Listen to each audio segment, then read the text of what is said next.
भारत के पहले prime minister Jawaharlal Nehru ने आज से कई साल पहले ये प्रिडिक्शन कर दी थी कि आने वाली दुनिया में चार ही बड़ी ताकतें होंगी। एक चीन, दूसरी रूस, तीसरी अमेरिका और चौथी भारत। आज 70 साल बाद जब हम पीछे मुड़ के देखते हैं तो हमें उसकी ये पेशन गोई बिल्कुल ठीक होती हुई नजर आती है, क्योंकि आज की दुनिया में तीन बड़ी ताकतें हैं, चीन, रूस, अमेरिका, और उनके साथ अगर कोई चौथी ग्लोबल इकोनॉमिक पावर नजर आती है तो हम उसको तस्लीम करें या ना करें, वो भारत है। भारत आज दुनिया की पांचवी बड़ी ग्लोबल इकोनॉमी बन चुका है और उसके बारे में ये प्रिडिक्शन की जाती है कि 2028 तक, यानी आज से सिर्फ 4-5 साल बाद, वो दुनिया की चौथी बड़ी ग्लोबल पावर बन जाएगा। जब हम इन हालात को देखते हैं तो किसी भी जी शऊर इंसान के जहन में, जो भी शख्स सोच सकता है, दिमाग रखता है, जिसके ये ब्रेन सेल्स काम करते हैं, उसके जहन में ये सवाल ज़रूर आना चाहिए कि क्या वजह है कि दो रियासतें जो कि एक ही वक्त में, एक ही कॉलोनियल पावर से, एक ही दिन जिन्होंने आज़ादी हासिल की, उनमें से एक यानी भारत एक ऐसे रास्ते पर चलता चला गया कि आज वो दुनिया की चौथी बड़ी इकोनॉमिक पावर बन रहा है। और उसके साथ ही आज़ाद होने वाला पाकिस्तान एक ऐसे गड्ढे में, एक ऐसी खाई में गिरता चला जा रहा है जिसका कोई एंड नज़र नहीं आता। इस वीडियो में हम ये देखने की कोशिश करेंगे कि आज के पाकिस्तान से पहले हिस्ट्री में, तारीख में, और फिर पाकिस्तान बनने के बाद कौन से ऐसे डिसीजंस थे जिन्होंने पाकिस्तान को इस डायरेक्शन में मोड़ दिया जिस तरफ अब हम चलते चले जा रहे हैं। 1857 की वॉर ऑफ इंडिपेंडेंस, ये वो आखिरी मौका था जब मुसलमानों ने अपने 1000 साला रवायत को बरकरार रखते हुए किसी फॉरेन पावर के रूल को चैलेंज करने की कोशिश की थी। अगरचे इसमें मुसलमानों को कामयाबी हासिल नहीं हुई थी, लेकिन मुसलमानों ने यहाँ अपना इज्जत और वकार बचा लिया था। इस जंग के नतीजे में अंग्रेज़ों को एक बात समझ आ गई थी, और वो ये कि हिंदुस्तान में उनके इक़्तिदार को अगर किसी से ख़तरा था तो वो मुसलमान थे। और इसलिए अंग्रेज़ों ने मुसलमानों की वो तमाम पॉलिटिकल लीडरशिप जिसने 1857 की वॉर ऑफ इंडिपेंडेंस में किसी भी तरह से हिस्सा लिया था, उसको चुन चुन कर कत्ल कर दिया।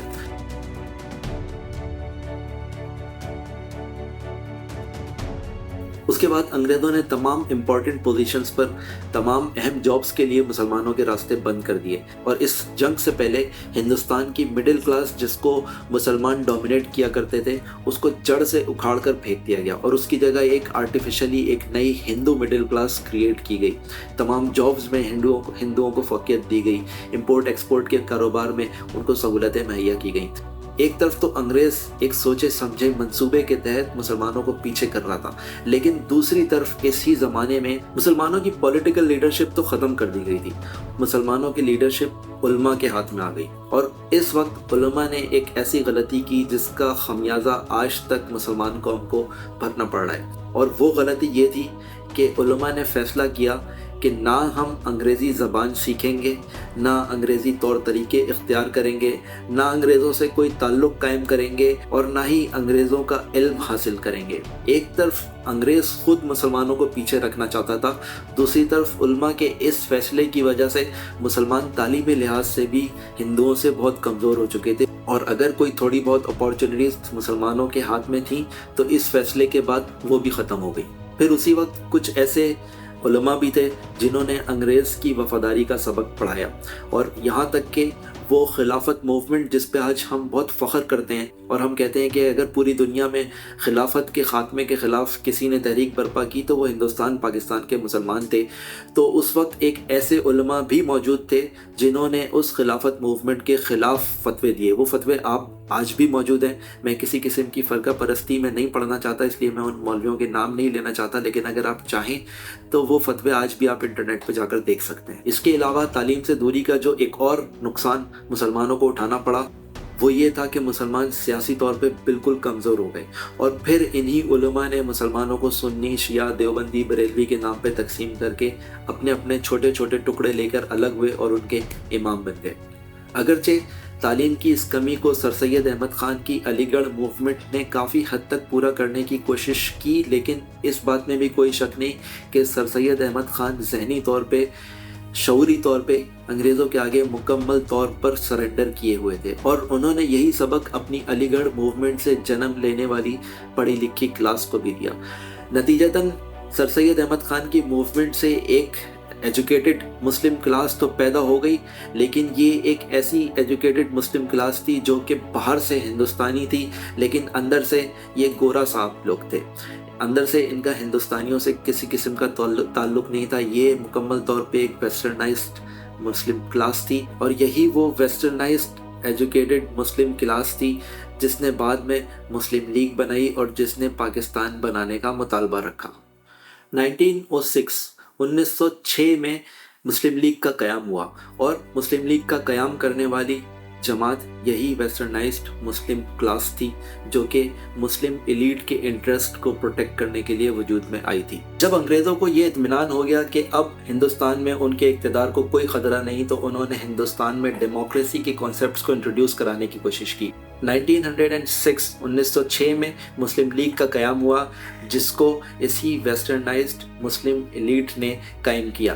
1906 میں ہی مسلم لیگ کا ایک وفد برطانیہ کے وائس رائے لارڈ منٹو سے ملاقات کرنے کے لیے پہنچا، اور ان کا مطالبہ تھا مسلمانوں کے لیے ریزروڈ سیٹس کا، مسلمانوں کے لیے علیحدہ سیٹس کا۔ یہ مطالبہ تو قبول ہو گیا، لیکن ان ریزروڈ سیٹس نے مسلم لیگ کو ایک ایسی جماعت بنا دیا جو کہ ہندوستان کے تمام مسلمانوں کی بھی نمائندہ نہیں رہی تھی، بلکہ یہ ایسے لوگوں کا گروپ تھا جو کہ اپنی اپنی چھوٹی چھوٹی کانسٹیٹوئنسیز کو، اپنے چھوٹے چھوٹے علاقوں کو ریپریزنٹ کر کے انہی کے مسائل کے نمائندہ لوگ تھے۔ ریزرو سیٹس نے مسلم لیگ کو شروع سے ہی ایک عوامی جماعت بننے سے روک دیا، جبکہ اس کے مقابلے میں کانگریس خود کو ہندوستان کی تمام کمیونٹیز کی ریپریزنٹیٹیو کہا کرتی تھی، بلکہ وہ تو یہ کہتے تھے کہ وہ ہندوستان کے مسلمانوں کے بھی ریپریزنٹیٹیو ہیں۔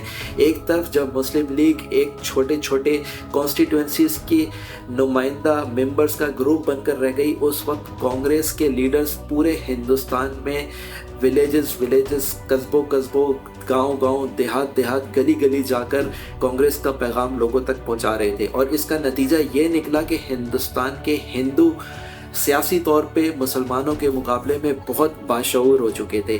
انہوں نے کانگریس کی لیڈرشپ میں مختلف پیسفل موومنٹس اور مختلف، جن کو گاندھی جی ستیہ گرہ کہا کرتے تھے، ان پیسفل موومنٹس کے ذریعے ہندوستان کے ہندوؤں کا سیاسی شعور بیدار کیا، جبکہ اس کے مقابلے میں مسلمان اس سیاسی شعور سے مکمل طور پر محروم تھے۔ مسلمانوں میں یہ شعور نان ایگزسٹنٹ تھا۔ جیسے میں نے کہا تھا کہ میں اس کی کچھ ایگزامپلس دے کر بھی بتاؤں گا، تو سب سے پہلے رولٹ ایکٹ 1919 کی ایگزامپل لیتے ہیں۔ رولٹ ایکٹ 1919 برٹش گورنمنٹ نے پولیٹیکل ڈسینٹ کو ختم کرنے کے لیے امپلیمنٹ کیا تھا، جس میں برٹش گورنمنٹ کو یہ پاورز مل گئی کہ وہ بغیر ٹرائل کے کسی کو بھی قید کر سکتے تھے۔ انہوں نے تمام فریڈم آف اسپیچ کو ہر طرح سے کرٹیل کر لیا۔ اس کے جواب میں کانگریس نے نیشن وائڈ پروٹیسٹ کیے، جگہ جگہ اسٹرائکس کی، جگہ جگہ پبلک میٹنگز ہیلڈ کی، اور 6 اپریل کو پبلک مارننگ ڈے ڈکلیئر کر کے بڑے بڑے پروٹیسٹ کیے۔ اور کانگریس کے ان پروٹیسٹ کی وجہ سے جلیانوالہ باغ کا انسیڈنٹ ہوا، جب جنرل ڈائر نے ایک بڑی آبادی کے اوپر، پیسفل پروٹیسٹرز کے اوپر فائر اوپن کروا دیا، اور بڑی تعداد میں لوگ اس کے نتیجے میں قتل کیے گئے۔ تو انڈین کانگریس کے بھرپور احتجاجی مظاہروں کی وجہ سے برٹش گورنمنٹ کو پہلی بار اپنی پوزیشن ویک ہوتی بھی محسوس ہوئی، اور اسی ویکننگ پوزیشن کو اتھارٹیٹیو میجر سے کنٹرول کرنے کے لیے جلیانوالہ باغ کا انسیڈنٹ کیا گیا، تاکہ ریپریشن کے ذریعے، پاورفل فورس کے ذریعے اس پولیٹیکل ڈسینٹ کو کنٹرول کیا جائے۔ اس کے مقابلے میں مسلم لیگ کی رولٹ ایکٹ کے خلاف کیا پروٹیسٹ تھے، ان کی کیا پالیسی تھی، پوری تاریخ میں مجھے تو نظر نہیں آتا۔ اگر آپ کو کہیں نظر آئے تو ذرا مجھے بھی دیکھ کے بتائیے گا۔ قائد اعظم نے ایک اسپیچ میں اس کو برا کہا تھا، لیکن اس کے علاوہ as a whole Muslim league کی اس کے بارے میں کوئی پالیسی نہیں تھی، بلکہ بہت سارے مسلم لیگ کے لیڈرز اس کو سپورٹ کر رہے تھے یا اس کے خلاف کچھ بھی بولنے سے باز رہتے تھے، چپ رہتے تھے۔ تو اس طرح وہ ایک سائلنٹ اپروول ان کا موجود تھا۔ پھر دوسری ایگزامپل لیتے ہیں 1930 میں، جب برٹش گورنمنٹ نے سالٹ ایکٹ امپلیمنٹ کیا۔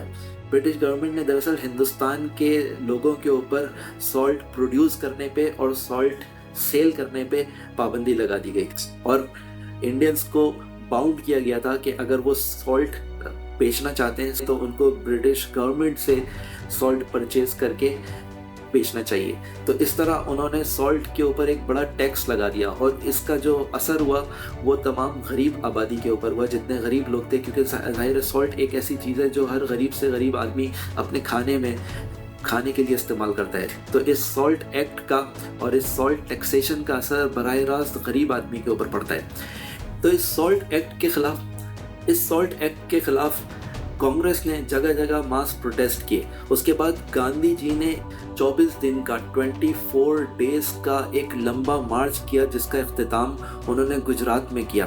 और इस मार्च में उन्होंने टोटल 386 किलोमीटर्स का डिस्टेंस कवर किया।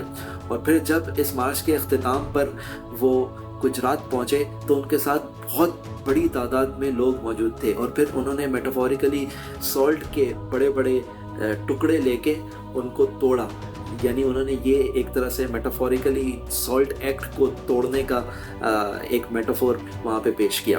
तो इसको जिसको गांधी जी की नमकीन सत्याग्रह कहते हैं, ये इंडियन इंडिपेंडेंस मूवमेंट में इसने बहुत बड़ा एक रोल प्ले किया था। इसकी इंडियन इंडिपेंडेंस मूवमेंट को शेप करने में और ब्रिटिश गवर्नमेंट के जो इस्तेहसाल करने वाले लॉज थे उनको एक्सपोज करने में इसने बड़ा रोल प्ले किया था। इंडियन आबादी को, इंडियन मासेस को ब्रिटिश गवर्नमेंट के अगेंस्ट मोबिलाइज करने में इसने बहुत बड़ा रोल प्ले किया था। जबकि इसके मुकाबले में इसी सॉल्ट एक्ट के ख़िलाफ़ मुस्लिम लीग का रिएक्शन कुछ भी नहीं। इसका फ़ायदा जो हिंदुओं को हुआ वो ये हुआ कि उनका सियासी शऊर इस मूवमेंट के नतीजे में बेदार हुआ। उनको ये अंदाज़ा हुआ कि वो एक सियासी जद्दोजहद के ज़रिए, एक पीसफुल प्रोटेस्ट के ज़रिए कॉलोनियल पावर को भी अपने आगे सरेंडर करने पर मजबूर कर सकते हैं। इसके मुकाबले में मुसलमान उस वक्त क्या कर रहे थे पता नहीं। अब ये बातें शायद हमें बुरी लगें, लेकिन ज़रूरी है कि हम अपने पास्ट की मिस्टेक्स को देख सकें ताकि हमें अंदाज़ा हो कि आज जो हम जिस डायरेक्शन में चलते चले जा रहे हैं वो किस वजह से है। बहरहाल 1937 तक मुस्लिम लीग ने अपनी पब्लिक मेंबरशिप भी ओपन नहीं की थी। सिर्फ एलिट्स का ग्रुप मुस्लिम लीग का मेंबर हुआ करता था। 1937 में पहली बार मुस्लिम लीग ने अपनी पब्लिक मेंबरशिप ओपन की। और फिर कायद-ए-आज़म की क़यादत के बाद जब उन्होंने जगह जगह दौरे करने शुरू किए और पाकिस्तान के कॉज को उन्होंने लड़ना शुरू किया, तब पहली बार मुस्लिम लीग किसी हद तक एक अवामी जमात बन के सामने आई। लेकिन उस वक्त तक भी मुस्लिम लीग का ज़्यादा ज़ोर जो इंडियन मुस्लिम माइनॉरिटी एरियाज़ थे, जहाँ पे मुस्लिम्स की माइनॉरिटी इंडिया में हुआ करती थी, वहाँ पे मुस्लिम लीग का ज़्यादा ज़ोर था। इसके मुकाबले में जिन इलाकों में पाकिस्तान बना, जैसे कि पंजाब और पेशावर और सिंध वगैरह, यहाँ पे मुस्लिम लीग का इतना ज़ोर नहीं था। सिर्फ बंगाल के अंदर मुस्लिम लीग अपना ज़ोर रखती थी। और इसको कंफर्म करने के लिए आप इलेक्शंस जो उस वक्त कराए गए उनके रिज़ल्ट्स देख सकते हैं। बहरहाल कायद-ए-आज़म की लीडरशिप के बाद मुस्लिम लीग पहली बार एक अवामी जमात बन के आई और फिर कायद-ए-आज़म की लीडरशिप में मुसलमानों को पाकिस्तान हासिल हुआ। पाकिस्तान बनने के बाद कायद-ए-आज़म, हमें पता है, फौरी तौर पे 1 साल बाद उनका इंतकाल हो गया और फिर 1951 में लियाकत अली ख़ान का भी इंतकाल हो गया।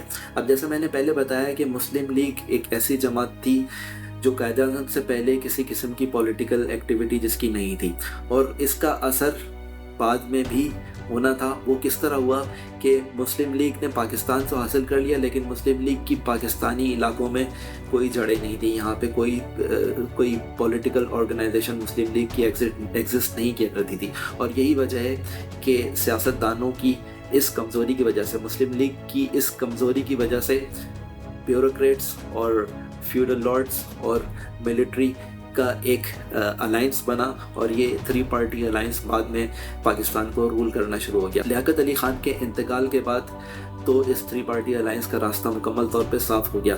1951 में जब लियाकत अली ख़ान का इंतकाल हुआ तो ग़ुलाम मोहम्मद, जो कि उस वक्त एक फाइनेंस मिनिस्टर था, जो कि एक ब्यूरोक्रेट था, उसको इस 3 पार्टी अलायंस ने हर तरह की पार्लियामेंट्री प्रैक्टिसेस को डिसरिगार्ड करते हुए उसको गवर्नर जनरल ऑफ पाकिस्तान नामज़द कर दिया।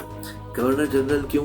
क्योंकि उस वक्त तक पाकिस्तान में कोई कॉन्स्टिट्यूशन नहीं था और पाकिस्तान उस वक्त तक गवर्नमेंट ऑफ इंडिया एक्ट 1935 के तहत चल रहा था।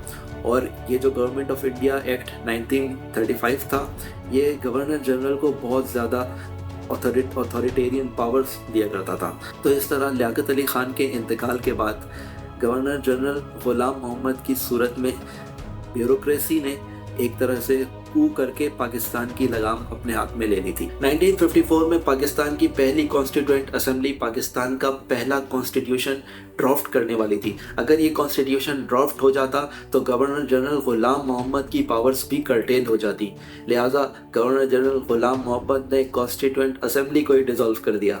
سندھ ہائی کورٹ نے گورنر جنرل کے اس فیصلے کو ریجیکٹ کر دیا یہ کہہ کر کہ اس کے پاس کانسٹیٹیوئنٹ اسمبلی کو ڈیزالو کرنے کا کوئی رائٹ نہیں ہے. لیکن تب پاکستان کی تاریخ کا وہ عظیم الشان انسان جسٹس منیر جو کہ اس وقت پاکستان کی فیڈرل کورٹ کا چیف جسٹس تھا اس نے بدنام زمانہ نظریہ ضرورت کے تحت غلام محمد کی پاورز کو غلام محمد کے فیصلے کو لیگلائز کر دیا اور یوں اس نے اس منحوس نظریہ ضرورت کو ایجاد کیا جس نے اگلے کئی سالوں تک پاکستان کا بیڑا غرق کرنے میں اپنا پورا کردار ادا کیا. 1956 میں پاکستان کا پہلا کانسٹیٹیوشن بنایا گیا اور اس کانسٹیٹیوشن کے تحت جو الیکشن ہوئے ان میں جنرل اسکندر مرزا جنرل اسکندر مرزا مشہور زمانہ غدار میر جعفر کا پوتا جنرل اسکندر مرزا پہلی بار پاکستان کا منتخب صدر بنا. اور پھر اسی اسکندر مرزا نے 1958 میں پاکستان کے کانسٹیٹیوشن کو خطرناک قرار دیتے ہوئے کس کانسٹیٹیوشن کو خطرناک قرار دیتے ہوئے اسی کانسٹیٹیوشن کو جس کے تحت وہ خود صدر بنا بیٹھا تھا اسی کانسٹیٹیوشن کو اس نے پاکستان کے لیے خطرناک قرار دیتے ہوئے مارشل لاء ڈکلیئر کر دیا اور ایوب خان کو چیف مارشل لاء ایڈمنسٹریٹر بنا دیا. لیکن اس پاور گیم میں جب آپ کسی اور کی بندوق سے طاقت حاصل کرنے کی کوشش کریں تو ایسا نہیں ہوتا. صرف 20 دن بعد ایوب خان نے اسکندر مرزا کو استعفیٰ دینے پہ مجبور کیا اور اس کو لات مار کے خود اقتدار پہ قبضہ کر لیا اور یوں پہلی بار اقتدار بیوروکریسی کے ہاتھ سے نکل کر ملٹری کے ہاتھ میں آ گیا. ایوب خان نے اپنے رول کو عوام میں پرولونگ کرنے کے لیے لینڈ ریفارمز اور کرپشن پر کریک ڈاؤن کا وعدہ کیا لیکن یہ سب کچھ بناوٹی اور دکھاوے کا تھا. ایوب خان نے جو لینڈ ریفارم کمیٹی بنائی اس لینڈ ریفارم کمیٹی نے 600 ملین ایکڑ زمین آئیڈینٹیفائی کی جس کو گورنمنٹ آف پاکستان کو سیز کرنے کے لیے ریکمینڈ کیا گیا. لیکن اس 600 ملین ایکڑ میں سے صرف 200 ملین ایکڑ زمین کو چھیڑا گیا باقی زمین چھوڑ دی گئی. یعنی ان ریفارمز کو بھی اس طرح ڈیزائن کیا گیا کہ جو چھوٹے لینڈ لارڈز تھے ان کو نقصان پہنچایا جائے لیکن جو بڑے لینڈ لارڈز تھے ان کو اس وقت بھی پروٹیکٹ کر لیا گیا. اس کے علاوہ اس کی لینڈ ریفارمز کمیٹی نے جو سیلنگ زیادہ سے زیادہ اریگیٹڈ زمین زیادہ سے زیادہ زرخیز زمین کی حد مقرر کی وہ 200 ایکڑز مقرر کی جبکہ اس سے تقریباً 10 سال پہلے مسلم لیگ کی گورنمنٹ 150 ایکڑ سجیسٹ کر چکی تھی. یعنی یہ سب کچھ بھی جو کیا گیا وہ سب دکھاوے کے لیے لوگوں کی آنکھوں میں دھول جھونکنے کے لیے کیا گیا. اس کے بعد کیونکہ بات چل رہی ہے سیاست کی تو ہم آ جاتے ہیں 1964-65 کے جنرل الیکشنز میں. ایوب خان نے بیسک ڈیموکریسی کے نام سے ایک فراڈ ایک فساد ایک منافقت کا ایک عمارت تعمیر کی تھی اور اس عمارت کو پہلی بار ایکسپوز کیا تھا محترمہ فاطمہ جناح نے. ایوب خان کو بڑی امید تھی کہ اس کے مقابلے میں کوئی بڑی پولیٹیکل لیڈرشپ اویلیبل نہیں ہے تو اس نے الیکشنز کا اعلان کیا اور اس کو امید تھی کہ وہ ان الیکشنز کو آسانی کے ساتھ جیت جائے گا. لیکن چیزیں اس کے لیے اس وقت غلط ہونا شروع ہو گئیں جب 5 بڑی پولیٹیکل پارٹیز نے کمبائن ہو کے کمبائن اپوزیشن پارٹی COP کا ایک الائنس بنایا اور ایوب خان کے مقابلے میں انہوں نے محترمہ فاطمہ جناح کو اپنا پریزیڈنشل کینڈیڈیٹ نامزد کر دیا. اب محترمہ فاطمہ جناح ایوب خان کے مقابلے میں کم سے کم 10 گنا بڑی پبلک فگر تھی. ان کی رسپیکٹ اور ان کی جو فیم تھی وہ ایوب خان کے مقابلے میں کم سے کم 10 گنا زیادہ تھی. ان سے 10 گنا بڑی نیشنل فگر تھی اور محترمہ فاطمہ جناح ایسٹ پاکستان ویسٹ پاکستان دونوں میں بڑی رسپیکٹ کمانڈ کیا کرتی تھی. انہوں نے پہلی بار پاکستان کی بننے کے بعد پاکستان کی تاریخ میں ایک پولیٹیکل اسٹرگل لیڈ کی اور بڑے ماس پروٹیسٹ کیے بڑے پبلک گیدرنگز کی جہاں بھی وہ جاتی تھی بہت بڑا پولیٹیکل کراؤڈ ان کے ساتھ کھڑا ہو جاتا تھا. لیکن ایوب خان نے जो बेसिक डेमोक्रेसी के नाम पे एक मुनाफ़क़त का पहाड़ जमा किया था, उसमें दरअसल उसने पाकिस्तान के लोगों से वोट देने का राइट छीन लिया था।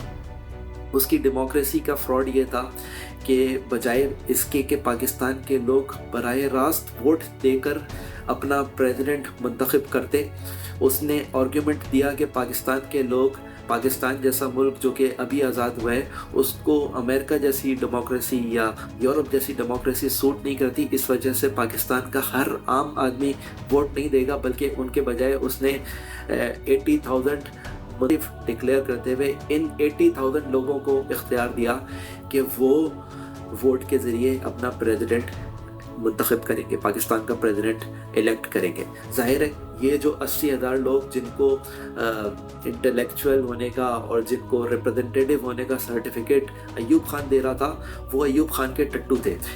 इन लोगों ने इस मास मूवमेंट के बाद भी, जब तमाम लोग ये एक्सपेक्ट कर रहे थे कि मोहतरमा फ़ातिमा जिन्ना प्रेसिडेंट मुंतखब होंगी, इन लोगों ने अयूब खान को प्रेसिडेंट मुंतखब कर लिया। अब कहने को तो अयूब खान इस इलेक्शन को जीत चुका था, लेकिन जो अयूब खान का खड़ा किया हुआ जो फसाद था, वो जो पूरा ढोंग उसने डेमोक्रेसी के नाम पे खड़ा किया हुआ था, वो इसके नतीजे में गिर गया और अयूब खान को अपना इक़्तिदार प्रोटेक्ट करना इसके बाद मुश्किल हो गया। और जो ताकतें, जो 3 पार्टी अलायंस उसके पीछे खड़ा था, उसको अंदाज़ा हो गया कि उनका ये घोड़ा गिर चुका है, इसलिए उन्हें मैदान में नया घोड़ा लाना पड़ेगा। लेकिन उससे भी ज़्यादा मज़े की बात कि इस डिक्टेटर अयूब खान को, जो कि एक सिविलियन लीडर मोहतरमा फ़ातिमा जिन्ना, एक नेशनल फिगर मोहतरमा फ़ातिमा जिन्ना के ख़िलाफ़ इलेक्शन लड़ रहा था और एक नंगी धांधली के ज़रिए उसने मोहतरमा फ़ातिमा जिन्ना को शिकस्त दी। इस अयूब खान के साथ खड़े होने वाले लोग कौन थे? इनमें पाकिस्तान की जमहूरियत के बानी जनाब मोहतरम जुल्फ़िकार अली भुट्टो साहब थे, जो कि इस अयूब खान के तलवों में गिरे हुए इसके बूट चाटते थे और अब वो हमारी जमहूरियत के बानी डिक्लेयर किए जाते हैं, अब वो हमारी जमहूरियत के बानी करार दिए जाते हैं।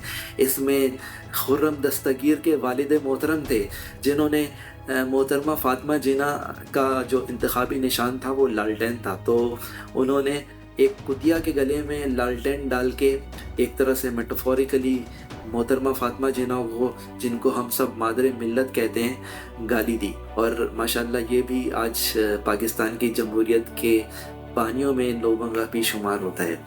तो ये हमारी वो तारीख़ है, ये हमारी वो डायरेक्शन है जिसकी वजह से हम आज उस डगर पे चलते चले जा रहे हैं, जिसमें एक ऐसी खाई है जिसमें हम गिरते चले जा रहे हैं, लेकिन इस खाई का कोना कहीं नहीं आता। हमें ये तक समझ नहीं आता कि हमें अभी और कितना नीचे गिरना है। रोज़ इस गहराई में मज़ीद से मज़ीद इजाफ़ा होता चला जा रहा है।